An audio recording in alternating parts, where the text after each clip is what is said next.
Welcome to the Matt Waller Podcast, where we look at success at the intersection of technology, logistics, supply chain, retail, and CPG, also known as the retail value chain. I want to clarify that this podcast is distinct from my responsibilities as a professor in the Sam M. Walton College of Business. Nonetheless, it aligns with my aspiration to provide practical insights to professionals and business by showcasing companies and people that can enhance your ability to manage, lead, and strategize and market effectively in the retail value chain. And now, without further ado, let's get into the exciting episode. I have with me today Steve Graves, who is an extremely successful executive coach. And I've known him for almost 30 years, and I can tell you he knows so much about leadership, management, personal improvement. He's also a man of integrity. As I said, I've worked with him for over 30 years, and he's just a wonderful person. Steve, thanks for joining us today. Matt, thanks for having me. It's really, really fun to be with you after all these years. Yes. We have known each other a long time. We have indeed. And we have lots of friends in common. Yes, we do. Absolutely. And I've really enjoyed watching your career as you've succeeded. And I've heard it said that, you can measure a leader not by the number of followers, but rather by the number of leaders they create. And I know you've done that professionally and personally. Your children have become leaders. Well, thanks. It's been a lot of fun. I've had a really fun journey. So, Steve, would you mind giving us a few minutes just about yourself and your background? Yeah, I'd love to, Matt. Yeah, so I'm 68. My wife, Karen, and I have lived in Northwest Arkansas since pretty much our entire marriage. And you recently celebrated your 40th anniversary. We celebrated our 40th anniversary this summer. It had a fun trip to Europe. I've got 3 kids, adult children, and we have 5 grandchildren with 1 on the way. Congratulations. Absolutely, but only 1 is out of diapers, so we've got babies everywhere. And so, I have a wonderful family, lived here a long time. As a hobby, I primarily love to fish. I do a lot of fly fishing, and I try to fly fish my way kind of around the world. Anywhere I can go that's a ton of fun, I go.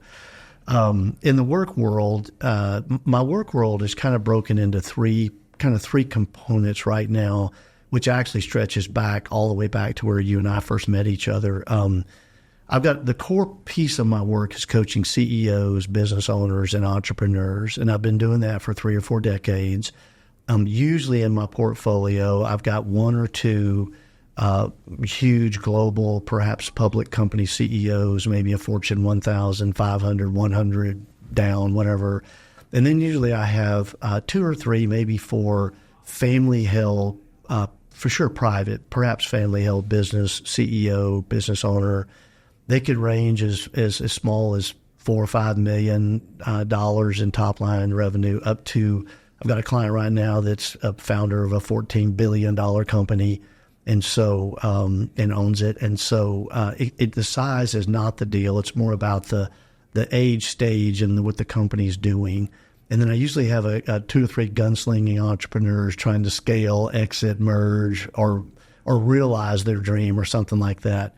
And so I had this coaching practice that I've done for 3 or 4 decades. And then in the last 5 to 10 years, I've moved into more of an ownership role where I own a bunch of companies or partially own a bunch of companies. And I'm the chairman of the board of a holding company that has a bunch of these CPG companies embedded in it.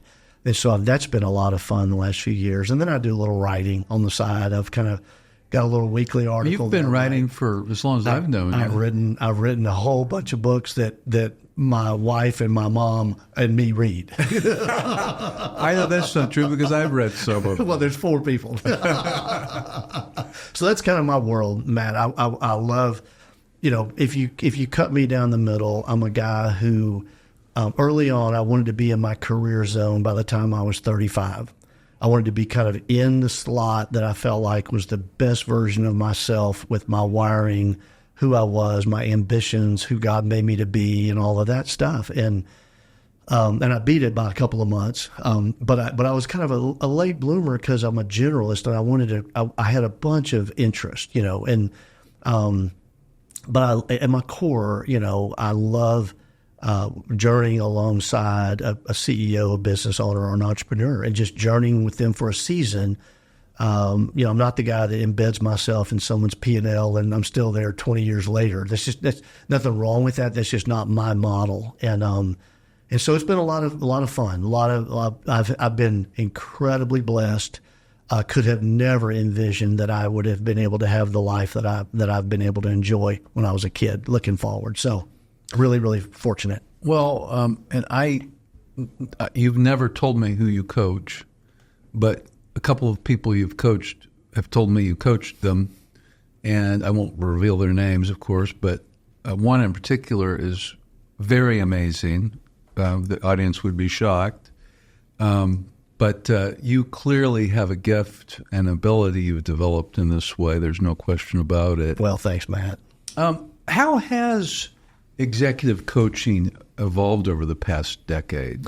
Well, interesting. Great question. When I first started coaching, the distinction, I had an original business partner who's been still to this day the best business partner I've ever had, a guy named Tom Addington. And when Tom and I first started our businesses together, we kind of had a dual consulting, coaching kind of a model. And I've always used the graphic image that when you're consulting, you're working with a company and adding value to a few people along the way. When you're coaching, you're working with a person and adding value to the company along the way. And so it's the distinction of the customer. Is the customer the company or is the customer the person, the individual? And when I first started coaching, Tom bent toward consulting, I bent toward coaching, which early on gave us a really fun way to relate to each other in our work. But when I first started coaching people and leaders, there were some people out there doing it, but it wasn't at all the industry that it is today. It's a massive, big industry today. And I remember probably 10 years ago, we were in the middle of scaling some coaching stuff. And so we had a couple of boot camps and we brought in 30 or 40 different people who wanted to be coaches. And they were psychiatrists, psychologists, academics, pastors, sociologists. They were from kind of every industry. And then, of course, there were people who had been there and done it and they wanted to give back. And so in today's world, you can almost migrate into coaching if, in fact, you have any aptitude or wiring, or if you've had any success story at all under your belt, you can kind of show up and provide coaching. Now, the big question becomes what it is that you're really offering. Are you offering primarily only soft side skill coaching? Are you offering primarily a specialty hard side skill, like I'm a P&L person or I'm a merger person? Or I'm a supply chain expert or something. So are you a slice of a deal?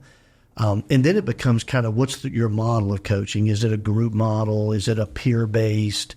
What is your model? But in today's, one thing that's changed, so to be long-winded in my answer, which I usually will be, sorry, but the industry's blown up. There's so many entry points for people to get into coaching, and because people can succeed in business so quickly in today's world, you have people who are able to, they've been and done something incredible by the time they're 30 or 35. And so they come out on the backside of that saying, well, I want to do more than just do it again. I want to give back and I want to coach. And so the coaching industry is actually really, really big and thick and large and, noisy. But as a rule, I think it's probably pretty good for the environment. Well, you've coached some. You've coached a lot of people over the past 3-4 decades. But I'm curious, especially recently, say in the past, 5 years, what are some of the common challenges you're seeing that executives are facing? Yeah, Matt, that's again a really great question. For me, it probably is. It's less about the universal application of all executives and leaders. I would probably cluster it or group it under what stage their business or their enterprises in. And in the world that I live in, and these are my terms, so I would not push those on anybody else, but I group every business into a 0 to 1 phase, a 1 to 5 phase, or a 5 to 500 phase. Those are my three classifications of business stage. It has nothing to do with the age and has nothing to do with the size. It has to do with the stage and the complexity, the market, just the stage and more of the stage and cycle time that business is in.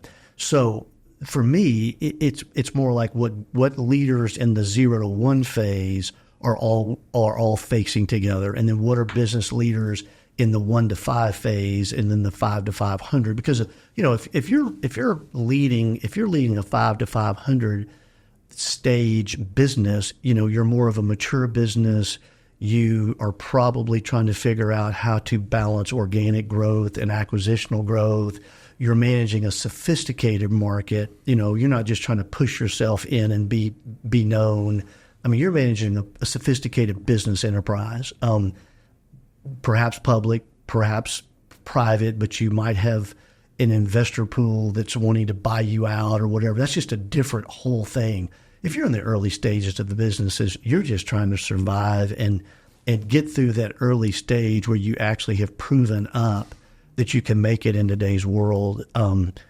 If I had to say, there is a trend that I've noticed, because in today's world there's so much accessibility to information and opportunity. The window for both of those is so much larger and bigger than it was, when I was younger, like 20 years ago.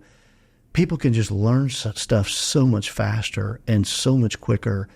And then you can actually try things, and the opportunities are massive.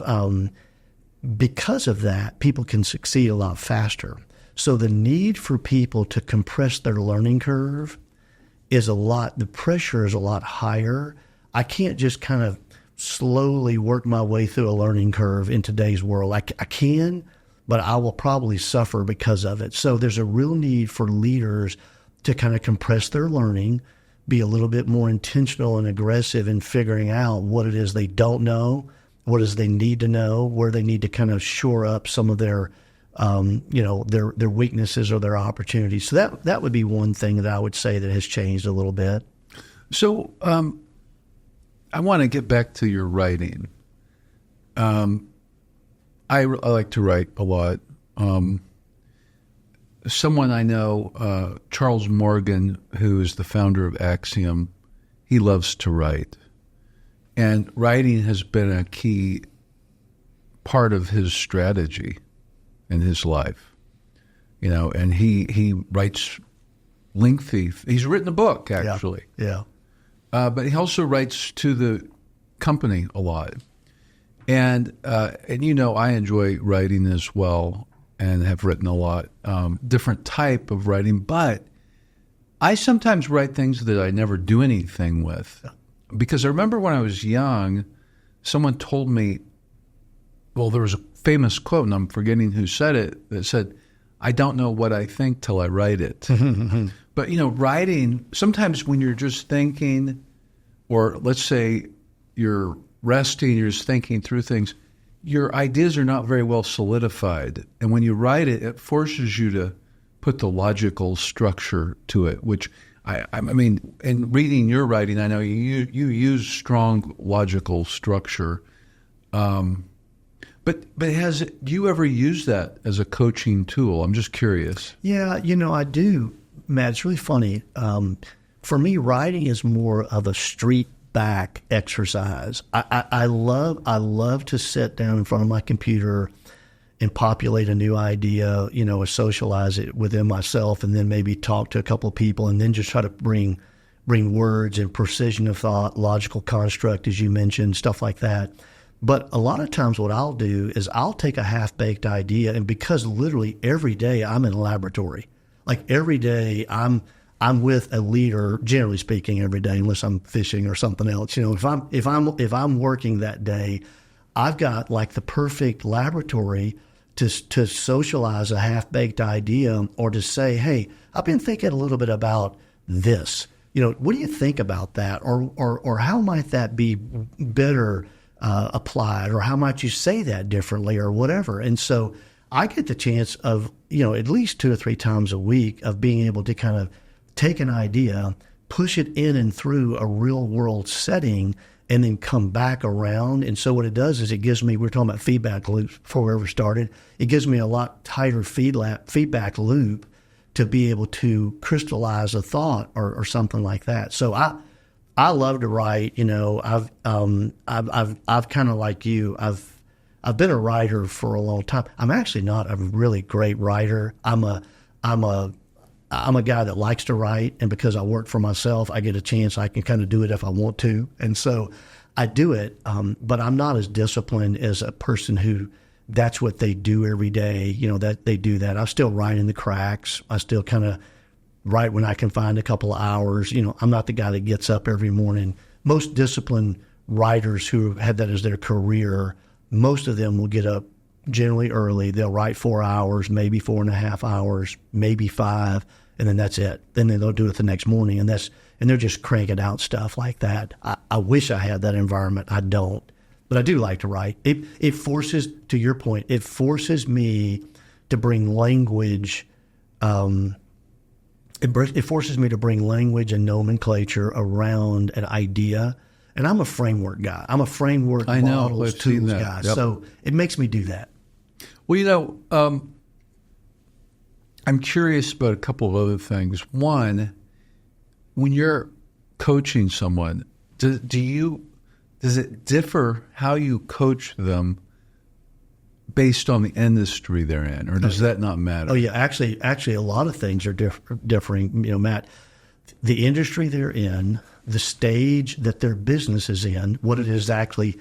I was on a panel years ago out in Silicon Valley, and I remember I was on a panel with a really great group of people, and the question was what makes the perfect CEO?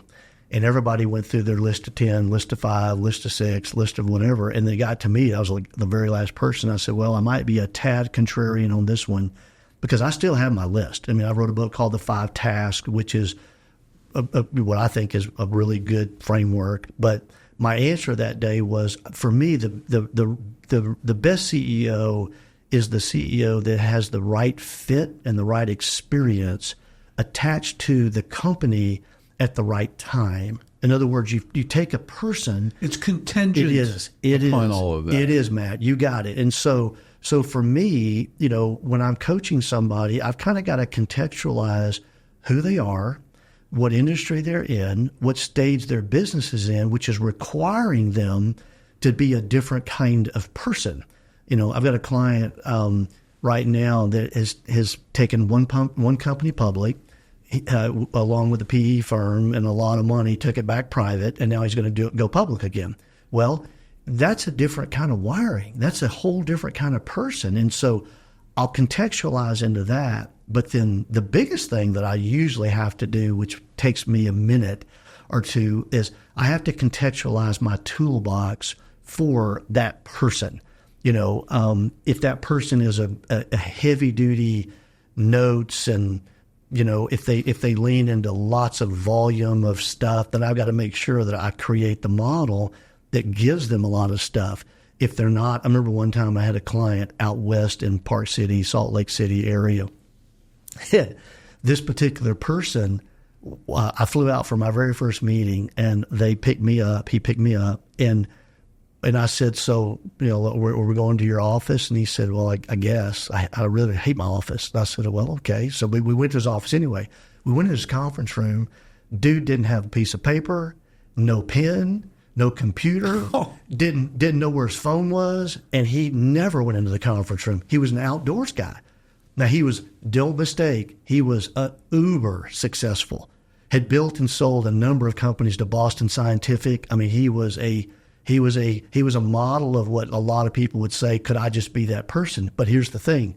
He hated to be inside, hated it. So I had to kind of reboot my whole system. Did you go fly fishing with him? We did, Matt. We did. He would pick me up, and we would take walks. We would go for long walks in the parks near him. We would go fly fishing. We did all kind of things, and I had to squeeze in my coaching agenda into the things we were doing, but that was the only way we were going to ever really have an audience. So I know that's an extreme answer, but yes, there's a contextualization. If the higher you get in an organization, the more contextualized the help has to be. If you're the CEO or you're an executive, an off the shelf, hey, here's my book, read it and just do exactly what the book says, that might help them, but the chances are they've already been through that stage. That's the reason why a lot of the books, the more successful books that have been written about leadership and management, they're great for the middle of a company. But when you begin to migrate up, there might only be one or two things that a very successful CEO really needs help with. I mean, the rest of the stuff they got, man, they've done it. I believe what you're saying. I mean, this contingency approach. I mean, sometimes you see people enter an organization and you can tell they were selected based on their resume, and you're like, they were the right person in the right place at the right time in the last company. Yes, right? Man. But they're not. This is not the right time for them. Yes. That's what I call historical competence. See, we know. So I get your resume. I'm trying to hire a new EVP or VP of sales or whatever it is, or CFO, whatever, and just name it. Potentially the CEO. Okay, and we know you did it there. But what we don't know is how much of your success there was because of the timing of the market, the stage that was around you. Like you might have the culture, you got it, the culture, all those things. I remember when back in, I don't know, around 2000, it seems like Kmart was desperate. And they hired a bunch of people from Walmart, particularly in replenishment, probably other areas too. They implemented the same kind of replenishment software that Walmart was using. They did all these things. They hired, people left Northwest Arkansas to go there. It didn't work. It didn't work. Yeah. So that's one of the biggest risks that happens. And it doesn't fail every time, but the number of people that did it there, but they can't do it here or they're not able to do it here, it's a really pretty high number, And I think, there's been so many times I've seen organizations, they've got some people inside that could do the job. Yeah. They know the culture. They know the strengths, and they're passed over for someone from a shiny new object. You got it. Yep. And I think it fails more often than it succeeds. I haven't seen the statistics. Yeah, I don't have the data either, but I do have some anecdotal experience like you. And it's shocking how many times we think we have hired some super stud. One of my quotes that I really have believed and have bought into a bunch of the last 4 or 5 years is a statement that says, an extremely powerful gift, a single gift, can take you places that the absence of other gifts cannot hold you. And so, what you can do is sometimes a superpower can move me into a position, a title, but the absence of me really having built out my full orbed constitutional formation of who I am, it can't hold me there. And so a lot of times we have people who show up and they'll take a step up to the next rung and they'll say, oh, I can easily do that. Well, they don't really have the full orbed comprehensive formation to be perhaps a CEO. But I think you're exactly right. I'd forgotten about the Kmart story, but that's exactly what happened. That's precisely what happened. And so many times you see companies trying to compete in ways they're not going to win. Yeah. But because their competitors doing it, they try to do it. And I think, and one of the ways they do that is they hire the shiny new object from outside of the organization who knows how to compete that way, and the business processes and culture are not set up for it. Totally agree. It's it's a common mistake. And here's the deal. Even after we say it, we still keep doing it. It's one of those things because we feel like we have to do it. And if we don't hire that person, somebody else is going to hire them. And we don't, we don't always make wise decisions as owners and as stewards of business enterprise. Well, Steve, thank you for doing part one of this. I believe our listeners and audience are going to love the topics we've talked about. There's probably either going to be one or two more sessions of this. Thank you for your willingness to do it.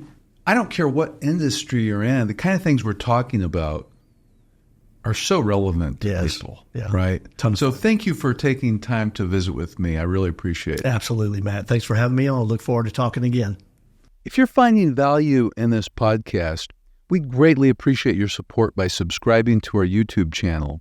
Additionally, following us on Apple and Spotify and leaving up to a 5-star review would be immensely helpful. We welcome any feedback or questions related to the podcast, as well as suggestions for further topics and guests. You can leave your comments on our YouTube channel, and rest assured that I will read each and every one of them. Please also take a moment to check out our podcast sponsors, as they play a critical role in keeping this podcast running. For more information on specific topics, timestamps, or links to articles mentioned during the podcast, head over to mattwallerpodcast.com.